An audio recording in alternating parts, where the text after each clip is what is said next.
লালমনিরহাটের আজিতমারী উপজেলায় ইন্স্যুরেন্স কোম্পানির ব্যানার টাঙিয়ে অসামাজিক কার্যকলাপ ও মাদকের আসর বসানোর অপরাধে যুবলীগ নেতাসহ 4 জনকে আটক করেছে পুলিশ। বৃহস্পতিবার 11 জুলাই দুপুরে উপজেলা সদর ভাদা ইউনিয়নের মাস্টারপাড়া একটি ভাড়া বাসা থেকে তাদেরকে আটক করা হয়। পুলিশ ও স্থানীয়রা জানান, উপজেলার চন্দনপাট গ্রামের মনসুর উদ্দিন উপজেলা সদরের মাস্টারপাড়া এলাকায় বাসা করে ভাড়া দেন, যা তত্ত্বাবধান করেন তার বন্ধু পশ্চিম দোলজোর দাখিল মাদ্রাসার শিক্ষক সিরাজুল ইসলাম।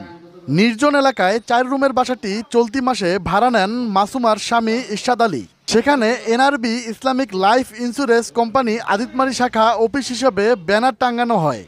নামে ইন্স্যুরেন্স কোম্পানি হলেও ভিতরে চলছে যুবলীগ নেতা এরশাদ হোসেনের নেতৃত্বে অসামাজিক কার্যকলাপ ও মদের আসর। এমন সন্দেহে স্থানীয়রা পুলিশে খবর দিলে আজিতমারী থানা পুলিশ বৃহস্পতিবার দুপুরে ওই বাড়িতে অভিযান চালিয়ে যুবলীগ নেতাসহ 3 জন নারীকে আটক করে। ইন্স্যুরেন্স অফিস হলেও সেখানে কার্যক্রমে কোনো নমুনা না পেয়েও অসামাজিক কাজের নমুনা সংগ্রহ করেছে পুলিশ। এ ঘটনায় আটকদের বিরুদ্ধে মামলা দায়েরের প্রস্তুতি নিচ্ছে পুলিশ।